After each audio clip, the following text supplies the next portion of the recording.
स्वागत है आप सभी का हमारे यूट्यूब चैनल पर। आशा करते हैं आप सभी स्वस्थ होंगे। आज हम कक्षा 3 की वीणा की जो कार्य पुस्तिका है उसका सप्ताह 17 आपको कराएंगे।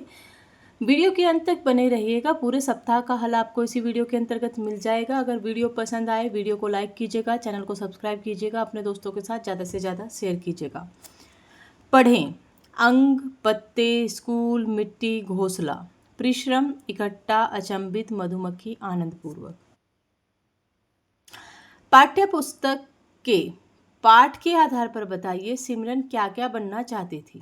सिमरन बनना चाहती थी चिड़िया, पेड़, मधुमक्खी। कहानी में जैसे मधुमक्खी, पेड़ और चिड़िया के कामों के बारे में बताया गया है, वैसे ही बताइए कि आप अपने विद्यालय और घर में कौन कौन से काम करते हैं।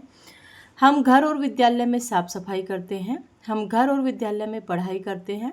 विद्यालय में होने वाली गतिविधियों में प्रतिभाग करते हैं। दिए गए शब्दों से कहानी बनाकर लिखें। मधुमक्खी, मकड़ी, मक्खी, पेड़, चिड़िया। एक मधुमक्खी फूलों से रस ले रही थी कि तभी मकड़ी ने अपने जाले में मक्खी को फंसा लिया। पास के पेड़ पर चिड़िया आई, उसने मकड़ी के जाले से मक्खी को छुड़ा दिया। सब मिलकर खुशी खुशी उड़ गए। सप्ताह 17 के अंतर्गत दिवस 2 रहेगा। आओ इन पर बात करें। सुखी, मौज, उत्साह, पश्चात। दिए गए वाक्यों में से क्रिया शब्द खोजकर लिखें। पुस्तक रखकर सिमरन देखने लगी। देखना क्रिया हो जाएगा यहाँ पे। इतना सारा लिखने और पढ़ने का काम, लिखना व पढ़ना क्रिया हो जाएगा। घर आओ तो फिर पढ़ो।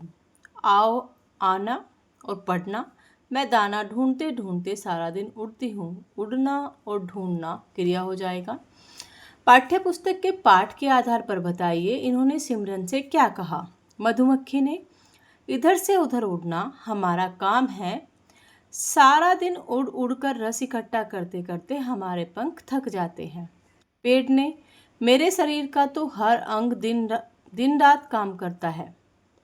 चिड़िया ने, एक एक दाना ढूंढते ढूंढते सारा दिन उड़ती हूँ मैं। सुनकर लिखें। शिक्षक 5 से 7 शब्दों वाले 4 वाक्य बोले और बच्चे को लिखने के लिए कहें। सिमरन को मधुमक्खी बनना आसान लगा। उस घर में बहुत बड़ा पेड़ है। पानी से जीवन हरा भरा रहता है। एक साथ सब मिलजुल कर रहते हैं। अब बात करते हैं सप्ताह 17 के अंतर्गत दिवस 3 की। यहाँ पे एक चित्र दिया गया है जिसमें एक घड़ी दिखाई गई है। ये घड़ी की बड़ी सुई है, ये घड़ी की छोटी सुई है। कहानी भी इसी बात पर आधारित है। देखते हैं। एक घर में एक बहुत बड़ी घड़ी थी। घड़ी की छोटी सुई बड़ी सुई से झगड़ने लगी। छोटी सुई ने कहा, तुम्हारा काम बेकार है, मैं ही समय दिखाती हूँ। बड़ी सुई बोली, हम दोनों मिलकर ही सही समय बताते हैं।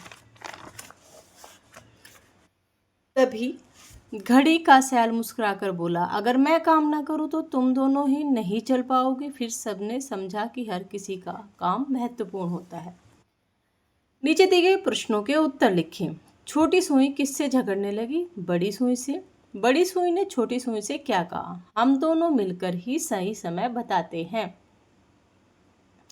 इस कहानी को आप क्या नाम देना चाहेंगे? घड़ी की सुइयां। सैल क्यों मुस्कुराया होगा? सैल की घड़ी की सुइयों का झगड़ा, सैल को घड़ी की सुइयों का झगड़ा नादानी लग रहा होगा, इसलिए सैल मुस्कुरा रहा होगा। सप्ताह 17 के अंतर्गत दिवस 4 रहेगा। आओ इन पर बात करें। समझ, बेकार, झगड़ा, महत्वपूर्ण। किसने किससे कहा? लिखें। तुम्हारा काम बेकार है, छोटी सुई ने बड़ी सुई से कहा। हम दोनों मिलकर ही सही समय बताते हैं, बड़ी सुई ने छोटी सुई से कहा। तुम दोनों ही नहीं चल पाओगी, सैल ने दोनों सुइयों को कहा। घड़ियों में सुइयां बनाकर उसके नीचे लिखा समय दिखाए। 5:15।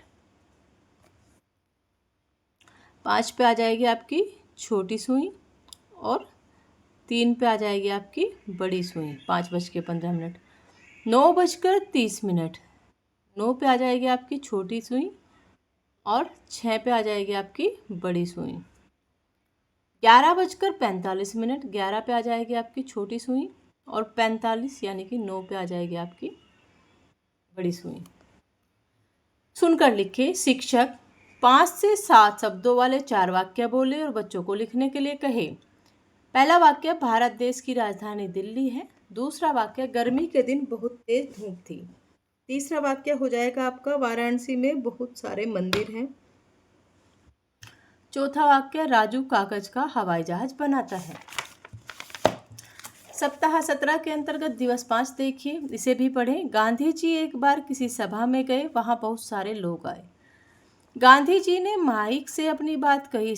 जब सभा समाप्त हुई, भीड़ में से एक छोटा बच्चा उनके पास आया और वह बोला, आपको इन कपड़ों में सर्दी नहीं लगती? आप धोती कुर्ता पहना करें। गांधी जी ने कहा, हमारे देश के बहुत से लोगों के पास कपड़े नहीं हैं, मैं कैसे पूरे कपड़े पहन सकता हूँ।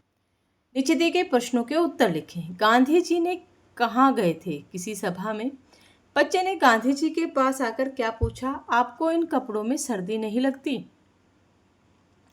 छोटे बच्चे ने गांधी जी के पास जाने का क्यों सोचा होगा? छोटे बच्चों के मन में गांधी जी को देखकर सवाल आया, उनके कपड़ों को देखकर।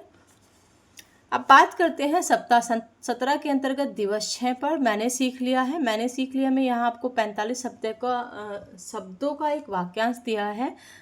इसमें आपको बच्चा जितना सही कर पाता है उतना आप यहाँ पर अंक लिख देंगे। 45 में से यदि बच्चा 42 शब्द सही पढ़ता है तो आप 42 लिखेंगे। और नीचे यहाँ पे इसके कुछ क्वेश्चन आंसर दिए गए हैं। यदि बच्चा सही से उत्तर दे पाता है तो आप उनका एक एक नंबर भी देंगे। पहला सवाल है, जंगल में एक साध्वी रहती थी। पैराग्राफ है। एक दिन उसकी कुटिया में बहुत लोग आए। साध्वी ने उनसे कहा, हम आपस में मिलजुल कर रहना चाहिए, एक दूसरे की बात सुननी चाहिए, समय पर एक दूसरे की मदद करनी चाहिए, हमें पशु पक्षी और पेड़ पौधों का भी ध्यान रखना चाहिए। साध्वी कहाँ रहती थी? जंगल में। हमें किसका ध्यान रखना चाहिए? पशु पक्षी और पेड़ पौधों का। हमें आपस में मिलजुल कर क्यों रहना चाहिए? मिलजुल कर रहने से हर समस्या हल हो जाती है, इसलिए हमें आपस में मिलजुल कर रहना चाहिए। आशा करते हैं वीडियो आपके लिए हेल्पफुल रहेगा। अगर आपका कोई डाउट है तो आप हमें कमेंट बॉक्स में लिखकर बता सकते हैं। वीडियो को ज़्यादा से ज़्यादा शेयर कीजिए अपने दोस्तों के साथ। धन्यवाद।